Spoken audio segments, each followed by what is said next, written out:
เอาลูกหลานชัดสีแล้วเจ้าและนาภาก็ด้วยนะดูอันชัดนะเธออันผู้บาอันจะเธอฟังไอ้ตัวชัดและจะขับชัดจะได้มาเธอมาสู้ดู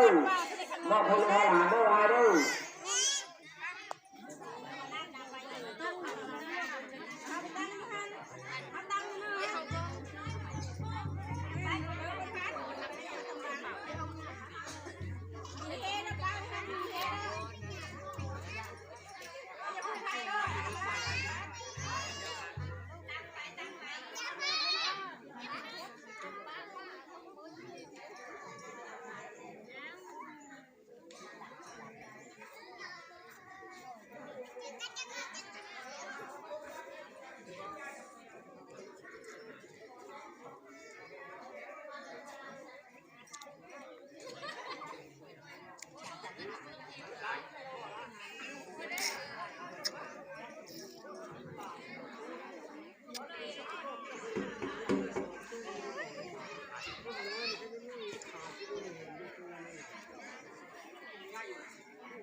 มือนี้แหละมือพัดผ้ามือบาสีเด้อ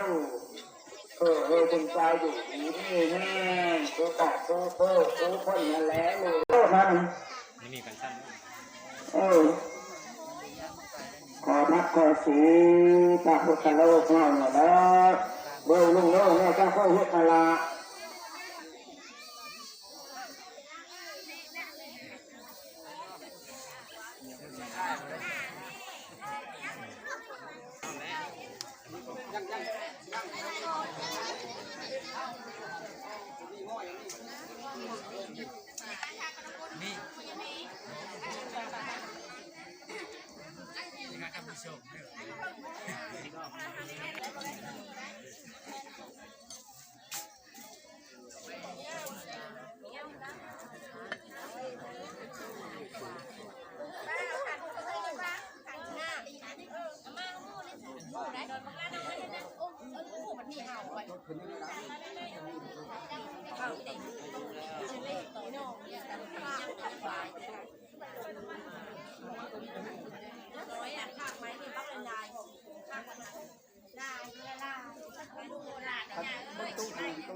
เชื่อแล้วเขาจักแหละ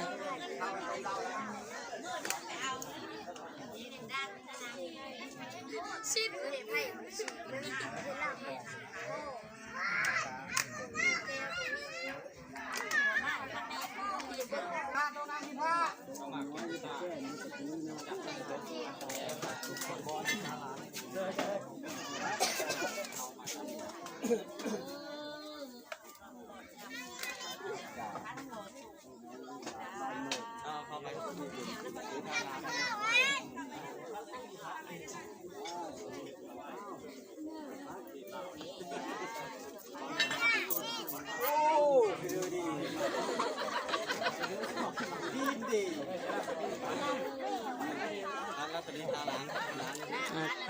การพัดผ้ากับผู้ชายเฮาพัดก่อนเนาะ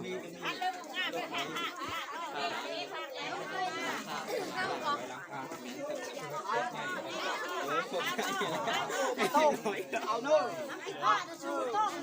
เพราะจะนับที่ผ้าโต้งเนอะผ้าเปิดลูกเปิดลาน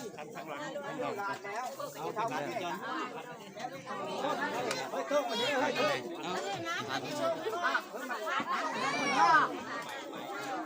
ไม่เศร้าเขามองหน้าตานั่นแล้วนะ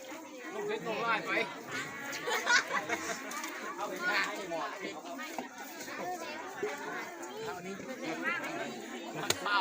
ไอ้ก้อย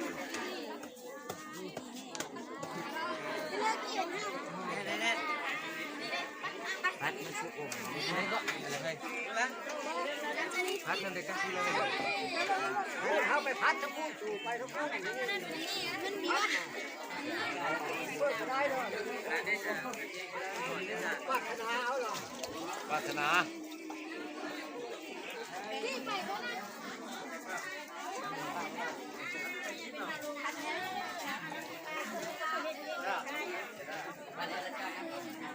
ใส่พัดเองไม่ใส่พัด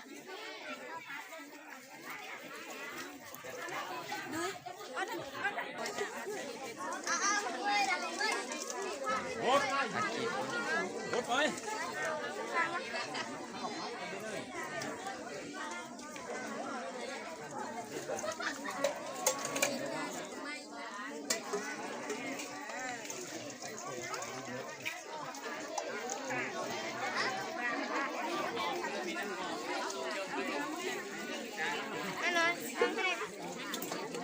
มีทางเรื่องนี้ต้องมองนะยกเลิก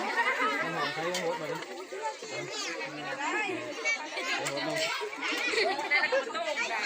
เฮ้ยโอ้ยไปดูเนี่ยละนอนนั่งไปตั้งก่อนนะนอน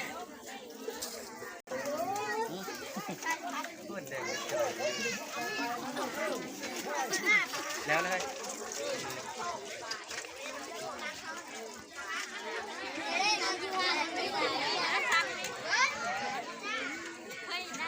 ตาแบ่งเลยรอดนี่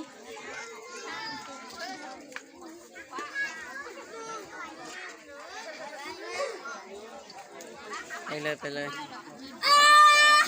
พระแม่โอ๊ตฉันบอกเลยบอกพระก็โหดได้โหดโหดโลนด้วยเรื่องพระพวกเราทำมานัดล้างถูกเลยมึงทำนั่นเจ้าโอ๊ตขอโทษเรื่องผมด้วย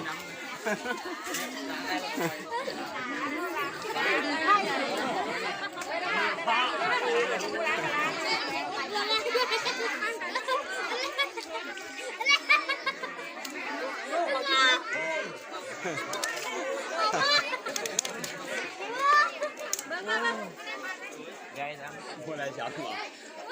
ยังที่นี่เนี่ยมีที่จ้องไว้พูดถึงยาคู่เนี่ยบ้างต้องไม่ใช่พูดเจ้าเลยนะพูดถึงยาคู่บ้าง